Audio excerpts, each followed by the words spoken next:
क्लीं कैवल्य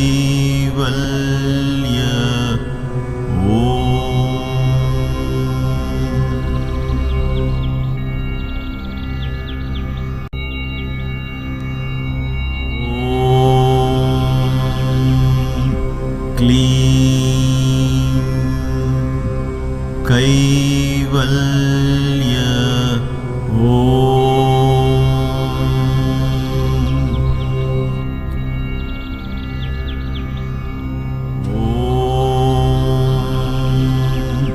क्लीं कैवल्य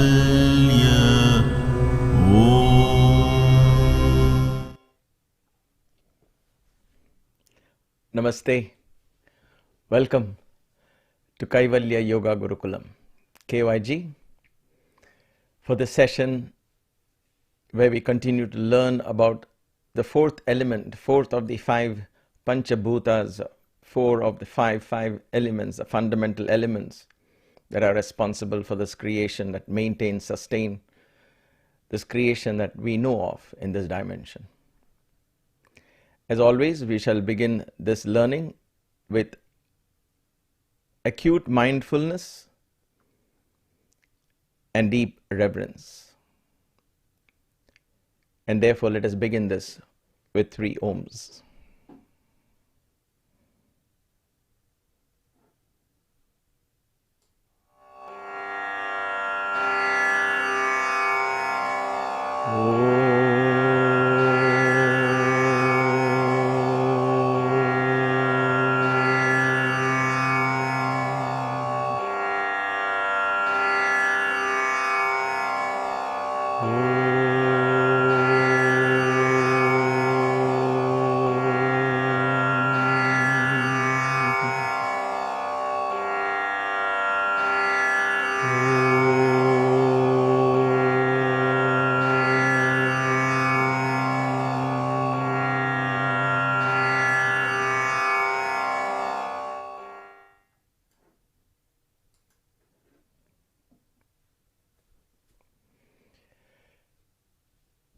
So in this class, we will revisit very briefly the name of this temple, this divine temple, that we briefly visited in the last session, and we'll take a look at it again today as well. So let's see how the divine guides us in this session. So this was a temple in Andhra Pradesh in India, in southern India, which was known as Sri Kalahasti. And we talked about this in the last class as well. I did some more thinking on these 3 names because it kept intriguing me. I wasn't fully happy with the kind of information that I was blessed to receive. But I kept prodding the universe to guide me into a little more understanding. So I began to meditate on each of these, or contemplate, if you will, on each of these 3 aspects of this name. So what are they? They are the Shri, the Kala, and the Hasti, right? And so it was, excuse me, because what I want, excuse me,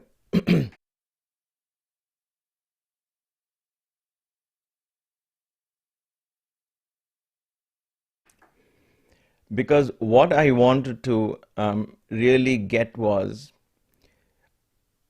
how is that related to us? What would the rishis have meant when they named this temple? Whoever that great soul or souls were who brought out this name and connected to the wind element and named it in such an intriguing manner, Shri, Kala and Hasti, the spider, the snake and the elephant.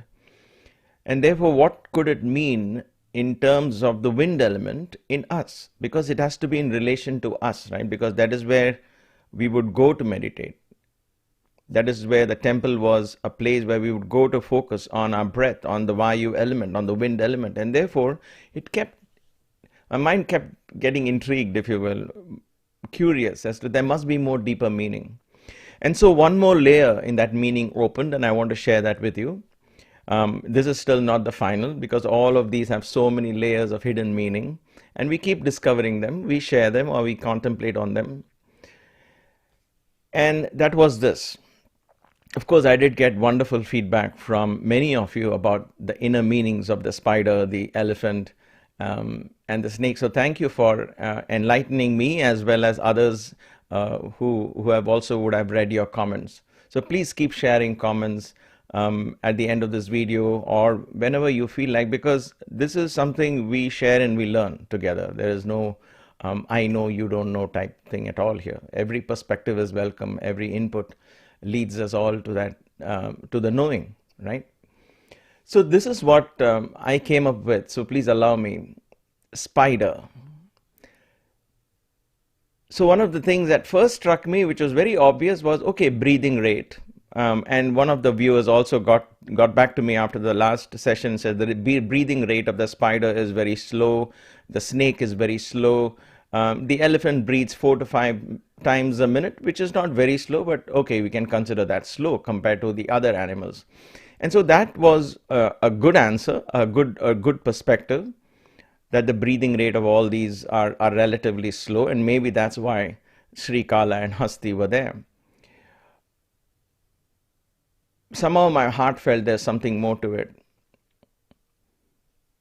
And that was, so one layer that opened was the spider. Now, how is the spider related to my breath, to me, right? And so I started thinking, how would I describe a spider, the crawling of a spider? How would I describe it? Very simple, right? How would I describe it? I would say, okay, if you're going to tell a story about a spider crawling, spider crawling, it seems more difficult to pronounce that. Anyway, spider crawling. So when you want to describe spider crawling, how will you do it? With your feet? Will you crawl with your feet? Or it's very easy to describe it with hands, right? You would put your fingers and say the spider came crawling, right? It's very easy to do this with fingers. And then there was a brief aha moment, because the Vayu Tattva, and that is one thing common in all these three animals. All right. Before I go to that, the Vayu Tattva, the Vayu element, the air element, is associated with two senses in us. One is a sense of touch, the skin. That is the Jnana Indriya, the sense of perception. So the sense of touch. And the second one, the Karmendriya, the sense of action, are the hands. So the hands and the skin, if you will, skin is what is our organ for the sense of touch, right? Just like in the earth element, it was sense of smell. So sense of smell was the nostrils and the nose. Sense of taste was the tongue and the water in the tongue for the water element. For the fire element is the sense of sight and the eyes. So for Vayu, it is a sense of touch. Touch is skin. Skin is everywhere. But predominantly when you want to touch somebody, what do you use? You use your hands to touch someone. If a guru wants to bless, the touch conveys blessing. When you touch somebody, your touch conveys a lot more meaning than your words. We all know this, right? That's why we squeeze an arm when somebody is in pain, or give a gentle hug. So the movement of the hands, the language the hands can speak, the volume of words actually that goes out from that simple action that our hands display is a lot more than what the words come out from the mouth. So a lot of body language is understood by the way we use our hands, right? If I talk about being calm and I am constantly fidgeting my hands, it'll show that I am nervous, but I'm just speaking of trying to be calm, right? So you understand how important the hand is to convey energy. Those of you, and there are many Reiki healers in this audience, and so you will understand that in Reiki, the sense of touch is so important. Pranic healing, you don't touch, but you use your hands a lot. You use the palms a lot to pass on the energy. So hands is a very important tool to convey energy through the Vayu element. So now you see where I'm going with this. So having understood sense of touch is skin, but in skin, when I want to touch something, I don't put my cheek to a new shirt that I want to wear. I touch it with my hand and feel it. If I want to feel the fabric of something, or I want to eat something, I first touch it, and that touching conveys messages to my digestive system and prepares it, whether it's something hard, something soft, something liquidish, and so on and so forth. So the sense of touch is directly connected to the sense of Vayu. So now that we have kind of established, again generally speaking, that fingers and hands represent the wind element. This is not me saying it, but this is the traditional wisdom that is presented to us in Tantra, in Yoga, and so on, in Vedanta. So Vayu is associated with sense of touch and hands. Movement of hands is Vayu. Movement of feet is fire. We already learned that. Okay. So now let's come back to these animals. Spider. How do I connect to spider? I describe spider by fingers. I say the spider moves. It has got 8 legs, and we describe the movement of the spider with our fingers. So there is an importance here that is given to us to meditate on this. When I think of spider movement, I relate it to my fingers, and therefore fingers come into play. Let me see if I got that. Oh, so we are still on the title here in the slide. So these are the 3 animals, right? Sri is spider, Kala is snake, and the HASTI is elephant. So when we go to Sri, spider, what do we think of? We think of the sense of touch. Sense of touch, my fingers. And spider crawling on your skin is what scares us. There's nothing, any other fear of spider comes much later. It is the crawling on the skin. So the sense of touch and spider is almost instant reaction. So spider is related, therefore, sharply to our sense of touch, and sense of touch is connected to Vayu, and therefore spider is connected to Vayu. Why fingers? I'll come to that. It's an important thing to understand. Hand movements and finger movements are directly connected to your ability to breathe and so on. So when we learn mudras and all, we'll understand this more in detail. But this is the fundamental basis. So to me, this made sense. Then we move on to the next one. Okay? So this was especially with the fingers. Then we move on to the next one, that is the snake, the cobra. Now once again, the cobra, the Kala, snake, Kala is snake. Snake is generally in Indian context, in Indian texts, snake is usually, cobra represents the snake. And it doesn't matter in this particular instance what snake, but I just put cobra there because that is what is very, very common in India, especially in southern India. So these yogis that would have named this temple in southern India probably had the cobra in their mind when they shared this. Now, before I go to the cobra, there's one more interesting fact about the spider. The spider doesn't have lungs to breathe. It breathes through the trachea. They call it the book lungs in science, but there is also a reference to how it breathes through the skin. So again, the sense of touch, skin, hands, all come with spider. The snake uses the muscles to breathe. The muscle is what, it contracts the muscles and then it expands the muscles. So that's what happens with the snake. Now, how would you and I describe the movement of a snake? Just like how you and I would describe the movement of a spider with fingers, how would you and I say the snake? If for those of you who are familiar with Indian dances, when they do a snake dance, the most important aspect of the dance are the hands. The hands are the one that goes like this. So it's a snake dance. So everybody starts doing like this. Whether I shake my body or not, I say, okay, a snake dance is like this. And I go like this. And so this represents the snake. See, again, what am I using? I'm using the movement of my hands. Again, hands connected to the wind. So the snake is connected to this muscular movements of my hands. So spider was fingers, snake was hand, right? A little more, snake, you don't use fingers for the snake. You can, a little bit of action here and there, but it's predominantly hands, and of course the fingers also come a little more. So it's very interesting that this sense of organ that is so deeply connected with these animals, we are using the same thing to describe these animals in our regular day-to-day interactions. So in other words, in our unconscious mind, we relate to this. If I want to describe a spider moving, I'll say the spider was crawling like this, or the snake was like this, it raised its hood like this and looked at me. And so immediately we are using our hands to describe that. That is our relation with hands and snake. So this is how I think very subtly the rishis taught us how important it is to connect hands, movement of hands, fingers with Vayu element. Because that is where eventually we'll begin to learn a lot of our own practices will come there. Shri and Kala is done, right? So subtle movements with hands and fingers, that becomes the snake.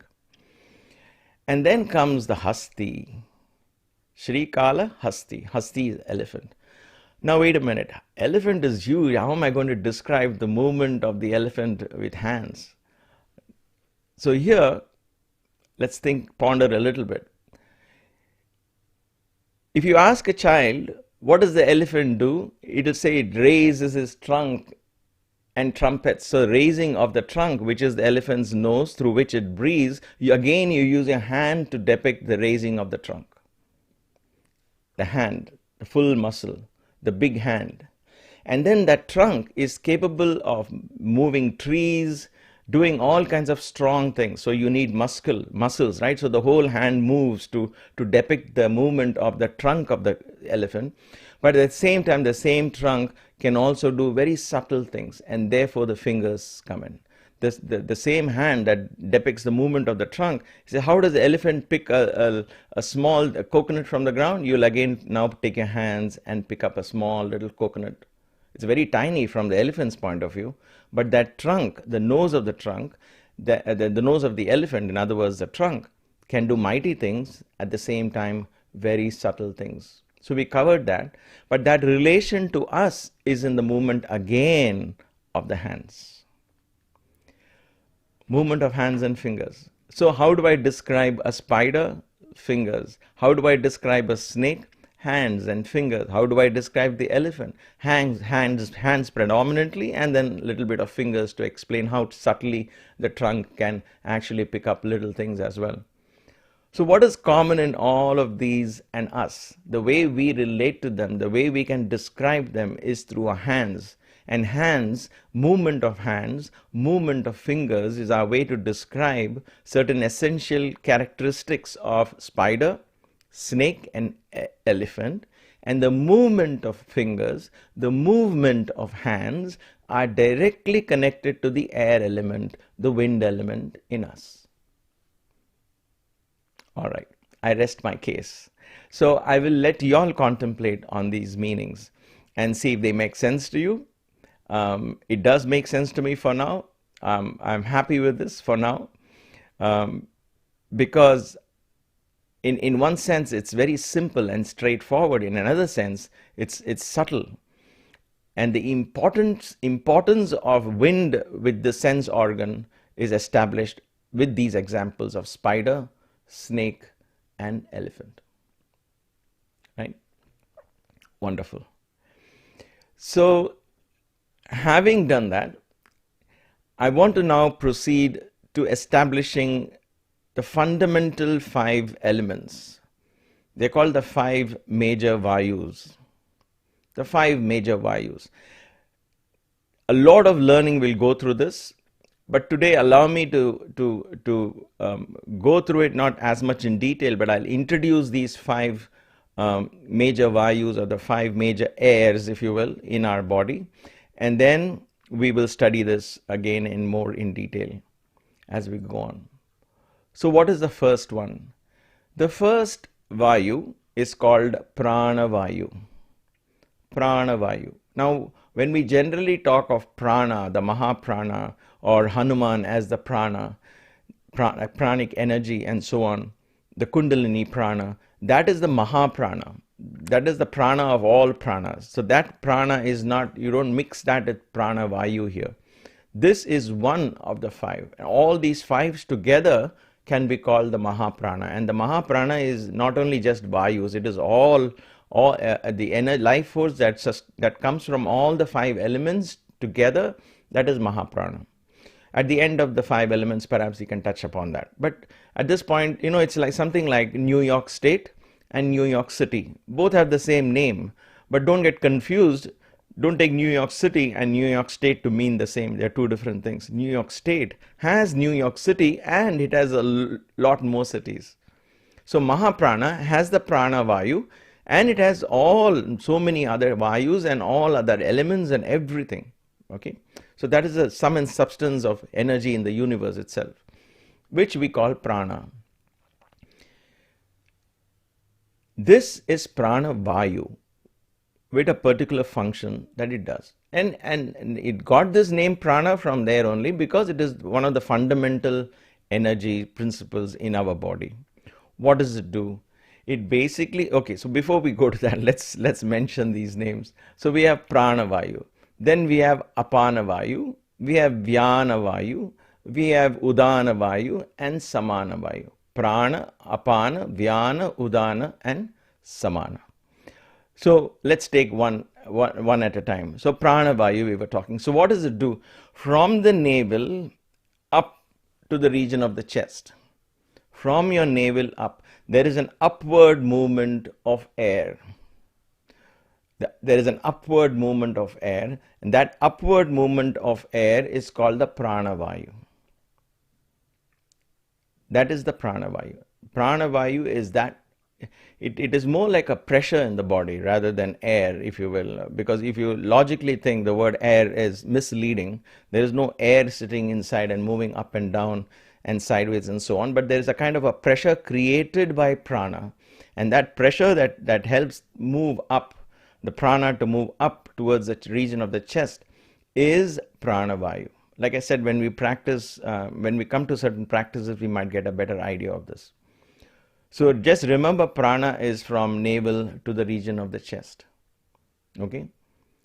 What does prana vayu do? It sustains and empowers our lungs. So when we talk about deep breathing and so on, excuse me one second. Things are not able to see my slides. Okay, because I'm looking at the camera. Anyway, I think now I'm better.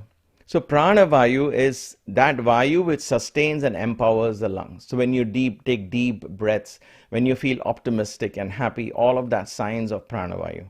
That's why it's got the name prana. Prana vayu here is got its name from the Mahaprana, because without lungs you and I cannot live very long. We know how with this COVID thing, how it's changed the way we look at ourselves now, right? And our interactions with people. And therefore, the prana is so important, and this prana vayu is so important. That's why the name prana has been borrowed from the Mahaprana, because it empowers the lungs, which is the vital force that sustains and brings oxygen into our body, into our blood, and so on. So this is prana vayu. Okay, how do you maintain these prana vayus? These are all done through pranayama, breathing exercises, kriyas. By the word kriyas here, I mean breathing kriyas, because kriyas are also asana kriyas are there. When you move your whole body, that is also called kriyas. When you do only breathing exercises, like we did during the Hanuman Yagna, for those of you who participated, those are also kriyas, breathing kriyas. So pranayama exercises, kriya exercises, all of this enhance the prana vayu in the body. Then comes directly opposite to prana vayu is apana vayu. From the navel all the way going down, the downward movement, all the way down to the anus. The downward pressure is known as apana vayu.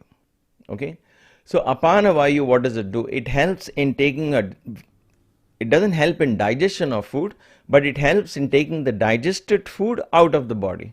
So the large intestine, it passes through the large intestines, small intestine, large intestine, it does all of that and starts pushing the food out of the body. Its job is to go to Mother Earth.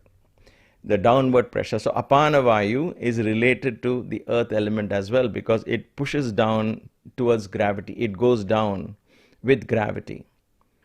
All right. So when we feel like we want to go to the bathroom, it is apana vayu that is in action. That is why they say when you sit for meditation, make sure you empty the bowels and then you sit, because you don't want the apana vayu pulling your energy down. You want the prana vayu to start beginning to move upwards, right? So this is the apana vayu, the fundamental nature of apana vayu. How do you enhance, empower this apana vayu? Through bandhas. Certain bandhas enhance apana vayu, certain asanas empower this apana vayu. It's not a bad vayu, because I say it is something to that we use for passing stools and urine out of the body. It doesn't make it bad at all. It's an important cleansing vayu. We learn to control it and channelize that vayu through asanas and bandhas, and we'll come to that also. Please know before I proceed further that these vayus are not watertight compartments. Each one of them help the other. So you can't say, okay, I need to only focus on one type of vayu, I can ignore the others. It's not possible. We are just learning them in bits and pieces, but they're all very closely interlinked. Okay, just FYI, don't miss that point here. As at the same time, they interact with other elements as well. Vayu, when the apana vayu begins to flow down, it interacts with the earth element, it interacts with the water element and all of that, the fire element and all of that. So it's not, these elements don't again reside in watertight compartments, but predominantly the vayu element is in the region of the chest. Just like the fire element was in the belly, the vayu element predominantly is lungs. That's where prana vayu resides, and so we say vayu element is in the region of the chest. Correct? Okay. That is apana vayu. Then comes vyana vayu. Vyana. Vyana is the movement of vayu in the nervous system and blood circulations. In other words, in all directions. It goes to the side, it goes up, it goes down. Right? You have veins and arteries. So the blood flows. What makes the blood flow up and down? We say the heartbeat, of course. But then vyana vayu is the one that carries all this, all around. It is like volunteer workers who the volunteers come and say, all right, give me some direction where to go, and then each of the other vayus tell them where to go, and they do that job. And vyana vayu carries that information from the brain through the nervous system and so on. And therefore this vayu helps in the circulation of blood, number one, in carrying brain messages to different parts of the body through the nerves, the motor nerves, sensory nerves, the health of the nervous system. All of that is by the vyana vayu. Okay. How do we control this or enhance this or empower this? Again, through kriya practices. And certain bandhas also help, but predominantly kriyas. When we do flowing asanas, kriyas, aerobic exercises and so on, what do? We increase blood circulation in the body, right? Because the heart pumps more. And so it is the vyana vayu that gets empowered. So Surya Namaskar and other things not only help us control the water element, but it also fires the vyana vayu and helps in circulating the blood and so on and so forth. So that is why you see the link between exercises like these days they're beginning to understand the link between they call it the high intensity interval training, HIIT kind of exercise, where you do intense exercises, then you pause for a little bit, then again do intense and pause and so on. So with a lot of rests in between. Something very similar to what we do in Hanuman Yoga, which is a very simple version of that. Nevertheless, when you do that, they're saying it's very, very beneficial for the brain. Right? In yoga, we are using a different language, but it's the same, we arrive at the same conclusion, right? And what does yoga say? That when you do kriyas, exercises, an active lifestyle, it will increase the vyana vayu, empower the vyana vayu, strengthen the vyana vayu. And when the vyana is strengthened, the nervous system is more stable, the brain is more stable and more active, and you age more gracefully. So something for you to think of. Okay? So practice of kriyas. Enhance the vyana vayu. So we did prana, apana, vyana. Then comes udana vayu. Udana vayu is predominantly from the region of the chest to the throat and above. So prana ends here. From here into the throat and above is Udana Vayu. Udana Vayu. What is that? So this Vayu empowers, what does it empower? It empowers creative thinking. It empowers imagination, art in any form. It empowers communication skills, the ability of not only you speaking and singing and so on, but also articulating those thoughts into words and so on and so forth. So Udana Vayu is very, very powerful. It connects you through dreams. How does one get vivid dreams? When you get a vivid dream, you say, oh my God, that dream was so real. Udana Vayu was active. So when Udana Vayu is active, it begins to connect you to other dimensions. So imagine, there is actually a path within us to connect to other dimensions through this particular Vayu, if we only knew how to control this Vayu, right?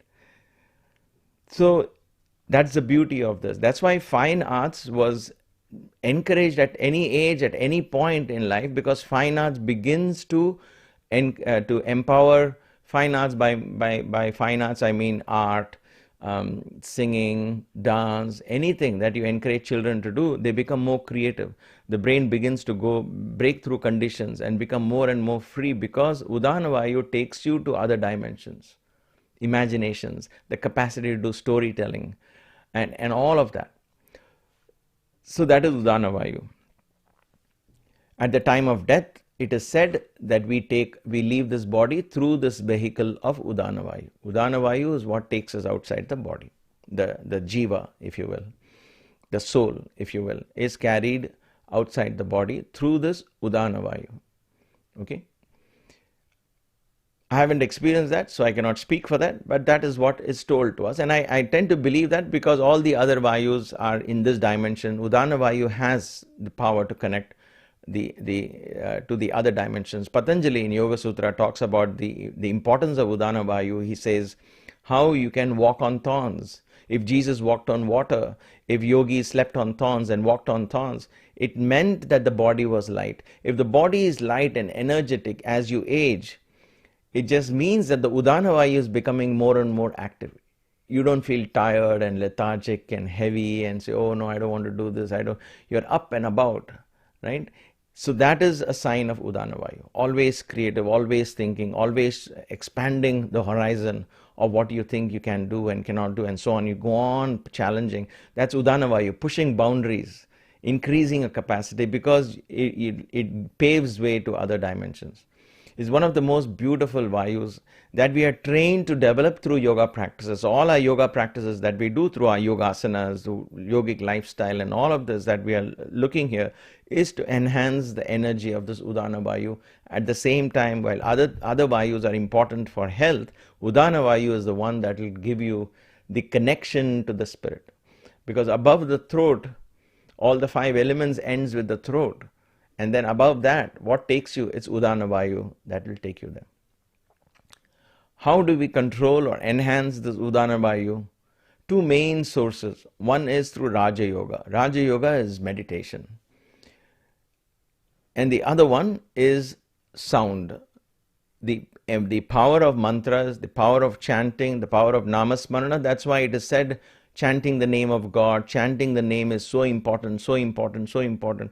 The reason is because when we tune into a particular sound, the sound vibrations begins to activate Udana Vayu because of the throat. Throat is connected to sound, and we'll come to the sound element and explore this more. But that's the Vayu that is activated through mantra chanting. That is why they would say fast during this time, or fast before this time, or during Shivratri, don't sleep, don't eat, just engage in Namasmarana, because those are the times you're activating Udana Vayu. But if we just stay awake and keep eating more and drinking tea and coffee and chanting God's name, then that Udana Vayu is not going to get activated. It's just one more night spent in fancy things from a yoga point of view. And therefore it's very important we understand this principle. Also, when I say Raja Yoga and meditation, then don't be quick to jump to a conclusion saying, okay, then why do I need Hatha Yoga and all those practices? I'm just going to go straight away and start meditating. It doesn't work that way. This is why I said that all the 5 elements are interlinked. if prana and apana and vyana and the samana vayu that I'll come to are not healthy, udana vayu is not going to get activated no matter how much you chant. That is why we need to have all the 5 vayus working in order. All of them are equally important. So there's no one important, less important than the other. We might like to have a favorite, but that doesn't mean that makes the others less important. Okay. Then the last one comes samana vayu. Samana is equal in all directions. Equal. So samana vayu is the movement of vayu in the digestive system, the digestive region, the stomach acids. It starts from here actually. From the moment you swallow the food, it's a samana vayu is already in action. As it goes down this tube, goes into the stomach acids, the digestive juices beginning to start working down, breaking down the food materials, and so on. It goes into the intestine. The entire process is controlled by samana vayu. Samana vayu is like the commander-in-chief of the army of all of this. The center portion is samana vayu in the body. If you see, prana is up, apana is down, samana is in the middle. Udana, of course, goes up, and vyana is all over the place. Samana is right in the middle of the body, and therefore samana digests food, and then samana gives directions to apana. Okay, you can take this stuff outside the body, then apana vayu becomes active. Samana takes the energy and gives instructions to vyana and says, take this energy to the brain, take this energy to the rest of the body, to the muscles, and all that. Because samana vayu is that which controls your liver, the toxins in your liver, the gallbladder, the prostate, the stomach, and all of that fun thing happens in the samana vayu. Okay, samana vayu is a very, very beautiful and a powerful vayu, and therefore that particular vayu is that which empowers digestion of food and directing energies to different parts of the body. So one of the greatest importance, the benefit of samana vayu is it builds immunity into the system. There is an ecosystem in us, right? Just 10 years ago, 15 years ago, I guess, where medical science is beginning to open doors to the idea that, wait a minute, the gut is perhaps the most important part of the body. By gut, I mean the stomach region. Why? Because there is a whole ecosystem living there, an ecosystem of bacteria. And that bacteria, of course, exists all over our body. We are more 90% bacteria and only 10% human cells. We'll talk about that more as we go along, learning to eat and live a more better yogic lifestyle. But the point here is, how does one maintain that ecosystem? That in fact, the samana vayu helps maintaining its own nervous system. There's a nervous system that is associated with the gut. Now science is coming to understand, but this is why Krishna said in the Bhagavad Gita, Aham Vaishvanaro Bhutva. I am the digestive fire in the belly. That's where I reside. It is this gut energy, the energy in your gut, that sends messages to the brain. The brain is simply obeying what the gut is telling. And so it's so vital for us to understand samana vayu is the commander-in-chief. Everybody obeys the samana vayu. So even for udana vayu to get active, samana vayu should be in a healthy state. If I eat well, then when I sleep, my dreams will take me to other dimensions. If I eat well, then when I meditate, my mind will open to other dimensions. Udana vayu cannot become active if I keep eating junk food and my belly keeps growing big, or if I'm enlarged liver and so on and so forth. We have to first take care of samana vayu. It's a hard pill to swallow, but it's the truth. Because we don't have the strength to face such truth, we start putting a cloak of devotion and saying, no, this is all I don't know, God will take care of me. And we fold our hands, we wait for a God to come and relieve us and rescue us. But imagine, if I say this is my temple, I have to take charge and I'm going to correct my samana vayu and bring it back, then the body is ready to cooperate with you. And we can, through disciplined lifestyles, we can bring the samana vayu back into normal functioning. When the samana vayu begins to function normally, vyana vayu begins to function properly, apana vayu begins to function properly. When apana vayu is functioning properly, toxins are eliminated uh, through our excretory substance, right? So apana vayu, prana begins to get activated. The oxygen that is supplied in the blood becomes rich. Sugar is not there in the blood, and so on. All of that is controlled by samana vayu. I can't emphasize how important it is. Therefore, I kept it for the last. And therefore, samana vayu is controlled by mainly the food that we eat, the kind of what kind of food can I eat to increase the bacteria content, the good bacteria in my body that begins to digest and help maintain this who I am. It affects my mood, it affects my mind, my body, and almost all my metabolic disorders can be controlled if I understand the energy of samana vayu. Okay, the buzzword today in medical world is microbiome. The bacteria, the world of bacteria in the gut, they're beginning to understand that is, if you change that, then you can control obesity, you can control diabetes, blood pressure, everything. But what does that mean, control the bacteria? It just comes back to food and exercise. As simple as that. It was always the case. Food was always meant to be medicine. Food was taken as medicine. Medicine was food. There was no other medicine. So if you begin to open your mind to accepting this in principle, then you slowly begin to engage that and make sure that whatever you eat does not disturb the samana vayu, but actually empowers it. So food is an important part. Asanas, exercises, another very important part, because samana vayu closely works with the fire element in the body. But it is a vayu again. So these are the 5 vayus: prana, apana, vyana, udana, and samana. So in when we offer prasad, when we offer food to the deity in a ritual, we will say, all right, pranaya swaha, panaya swaha, vyanaya swaha, udanaya swaha, samanaya swaha. We are saying all the vayus, may they all be energized by this food that I am going to eat as prasad from the deity. So that is the importance they gave to all these vayus. So for those of us from South India, when we sit for food, we take a little bit of water and put it around the plate. We used to when we were eating it on the ground. So first of all, the water that creates the circle around the little banana leaf those days would prevent little insects from crawling and coming to the food. That is one thing. Then we would say pranaya swaha, panaya swaha, vyanaya swaha, udanaya swaha, samanaya swaha. May this food may it energize my prana, my apana, my vyana, my udana, and my samana vayus. May it energize all my 5 vayus. It was a very mindful lifestyle that they lived many centuries ago. But today all that has become a ritual. I mean, if I eat junk food, or if I offer some food which is full of sugar to the deity and say this, it's not going to help me. So let's be very clear on that. But my point here is these vayus were always considered, and the entire concept of vayu revolves around these 5 fundamental elements. So I had, again, I think I run out of time today, because I have a video that I have taken in that temple, and I wanted to show that.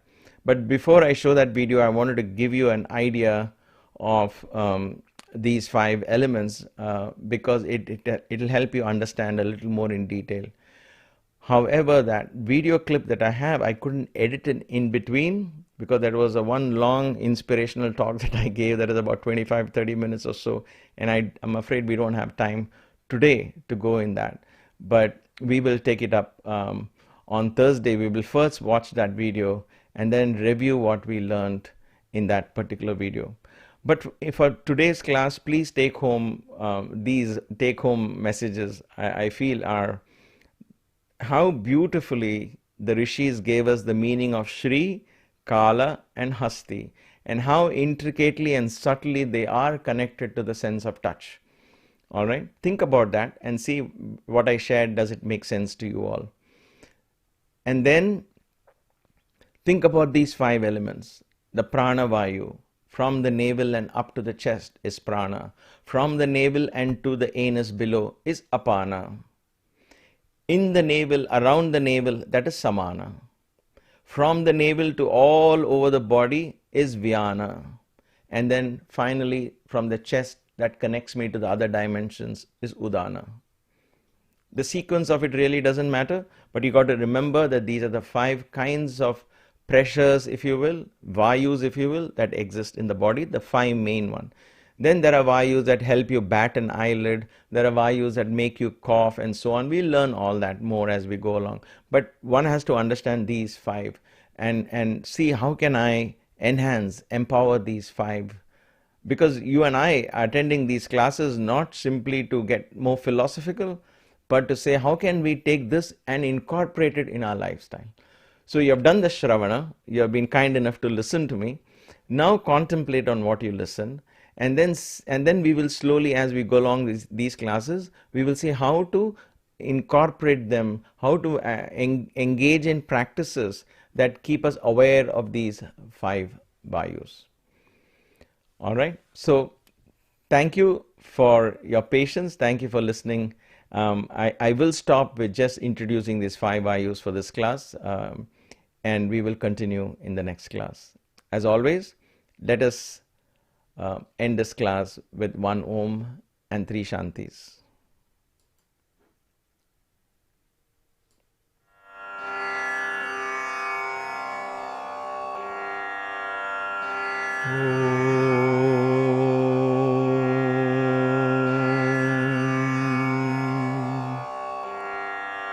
Shanti, Shanti.